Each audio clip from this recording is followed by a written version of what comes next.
Welcome to Mr. M Talks. ಇಂದು ಜನವರಿ 29, 2024. ಈ channel ಷೇರು ಮಾರುಕಟ್ಟೆ ಮಾಹಿತಿಯನ್ನು ಪ್ರತಿದಿನ ನವೀಕರಿಸುತ್ತದೆ. ಸರಿ ನೋಡೋಣ.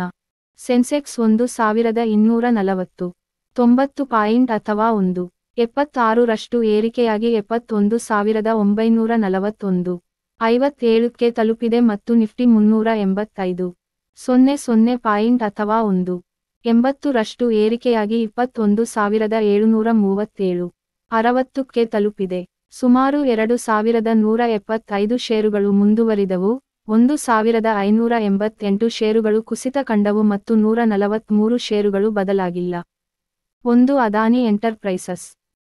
ಅದಾನಿ ಎಂಟರ್ಪ್ರೈಸಸ್, ಅದಾನಿ ಕಾನೆಕ್ಸ್ ಎಸ್ಎಕ್ಸ್ ಕಂಪನಿಯ ಜಂಟಿ ಉದ್ಯಮವಾಗಿದ್ದು, ಅದಾನಿ ಪವರ್, ಅವಿಸೆಡಾ ಇನ್ಫ್ರಾ ಪಾರ್ಕ್ನ 2 ಸಂಪೂರ್ಣ ಸ್ವಾಮ್ಯದ ಅಂಗಸಂಸ್ಥೆಗಳಲ್ಲಿ 100% ಈಕ್ವಿಟಿ ಪಾಲನ್ನು ₹190 ಕೋಟಿ ಮತ್ತು ಇನ್ನೋವೆಂಟ್ ಬಿಲ್ಡ್ವೆಲ್ ಅನ್ನು ಸ್ವಾಧೀನಪಡಿಸಿಕೊಳ್ಳಲು ಅದಾನಿ ಪವರ್ನೊಂದಿಗೆ ಒಪ್ಪಂದಕ್ಕೆ ಸಹಿ ಹಾಕಿದೆ.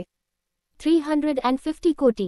ಎರಡೂ ವಹಿವಾಟುಗಳು ಮಾರ್ಚ್ 31, 2024 ರೊಳಗೆ ಪೂರ್ಣಗೊಳ್ಳುವ ನಿರೀಕ್ಷೆಯಿದೆ. 2. ಟಾಟಾ ಟೆಕ್ನಾಲಜೀಸ್. ಟಾಟಾ ಟೆಕ್ನಾಲಜೀಸ್, ಜಾಗತಿಕ ಇಂಜಿನಿಯರಿಂಗ್ ಸೇವೆಗಳ ಕಂಪನಿಯು ಡಿಸೆಂಬರ್ 24ಕ್ಕೆ ಕೊನೆಗೊಂಡ ತ್ರೈಮಾಸಿಕದಲ್ಲಿ ₹122 ಕೋಟಿ ಗಳ ಏಕೀಕೃತ ಲಾಭದಲ್ಲಿ ವರ್ಷದಿಂದ ವರ್ಷಕ್ಕೆ 14.7% ಬೆಳವಣಿಗೆಯನ್ನು ದಾಖಲಿಸಿದೆ.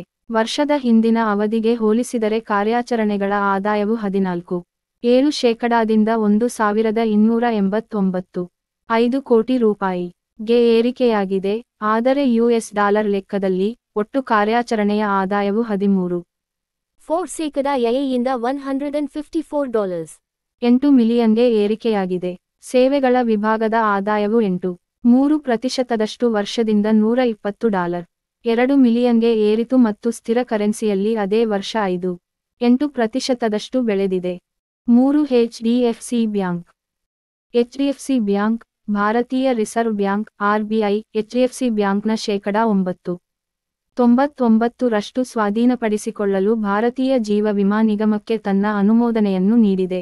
HDFC ಬ್ಯಾಂಕ್ನಲ್ಲಿ ಮೇಲಿನ ಪ್ರಮುಖ ಷೇರುಗಳನ್ನು 1 ವರ್ಷದ ಅವಧಿಯಲ್ಲಿ, ಅಂದರೆ ಜನವರಿ 24, 2025 ರೊಳಗೆ ಸ್ವಾಧೀನಪಡಿಸಿಕೊಳ್ಳಲು RBIನಿಂದ LICಗೆ ಸಲಹೆ ನೀಡಲಾಗಿದೆ. 4. ಧನಲಕ್ಷ್ಮಿ ಬ್ಯಾಂಕ್. ಧನಲಕ್ಷ್ಮಿ ಬ್ಯಾಂಕ್, ಧನಲಕ್ಷ್ಮಿ ಬ್ಯಾಂಕ್ನ ವ್ಯವಸ್ಥಾಪಕ ನಿರ್ದೇಶಕ ಮತ್ತು ಸಿಇಒ ಆಗಿ J. K.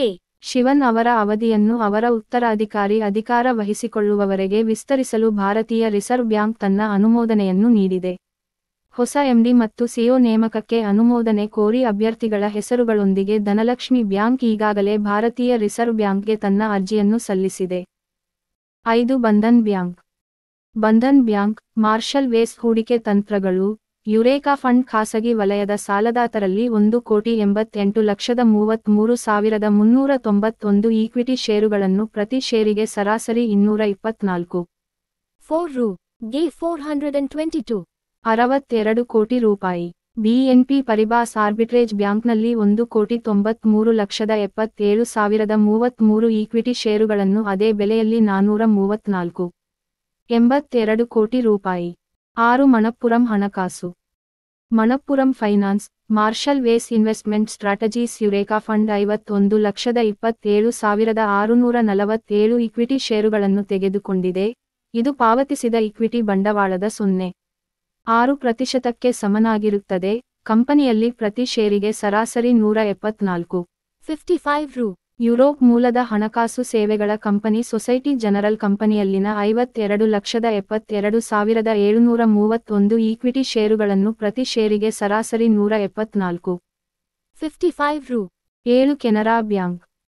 Canara Bank, hedge fund Marshall Wace Investment Strategies Eureka Fund ಸಾರ್ವಜನಿಕ ವಲಯದ ಸಾಲದಾತರಲ್ಲಿ 91,46,562 ಈಕ್ವಿಟಿ ಷೇರುಗಳನ್ನು ಪ್ರತಿ ಷೇರಿಗೆ ಸರಾಸರಿ $454.3 ಗೆ 415. 5 ಕೋಟಿ. ಆದಾಗ್ಯೂ, BNP ಪರಿಬಾಸ್ ಆರ್ಬಿಟ್ರೇಜ್ ಬ್ಯಾಂಕ್ನಲ್ಲಿ 94,36,387 ಈಕ್ವಿಟಿ ಷೇರುಗಳನ್ನು ಅದೇ ಬೆಲೆಗೆ ಮಾರಾಟ ಮಾಡಿತು, ಇದರ ಮೌಲ್ಯ $428.7 ಕೋಟಿ. Recommendation. Buy from Motilal Oswal to JK Cement, target of ₹4,700. Declaration. ಮಾಹಿತಿ ಶಿಕ್ಷಣ ಉದ್ದೇಶಕ್ಕಾಗಿ ಮಾತ್ರ. ನಾನು ಸೆಬಿ ರಿಜಿಸ್ಟರ್ ಮಾಡಿದ ವ್ಯಕ್ತಿಯಲ್ಲ. ನನ್ನ ಸೇನೆಯ ಸಬ್ಸ್ಕ್ರೈಬ್ ಮಾಡಿ ಬೆಂಬಲಿಸಿ. ವೆಲ್ಕಮ್.